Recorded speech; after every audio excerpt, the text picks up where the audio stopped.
Assalamualaikum warahmatullahi wabarakatuh. Perkongsian hari ini adalah berkenaan dengan haiwan. Bagaimana haiwan melindungi diri daripada musuh. Terdapat ciri-ciri khas haiwan melindungi diri daripada musuh. Antaranya ialah yang pertama, bercengkerang. Contohnya seperti kura-kura, penyu dan labi-labi. Yang kedua, bertanduk. Contohnya kerbau, rusa dan seladang.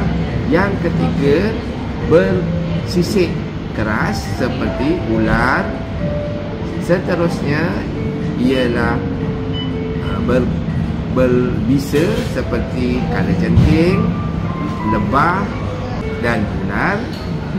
Dan terdapat juga haiwan yang melindungi diri daripada musuh dengan duri yang tajam seperti landak dan ikan buntal.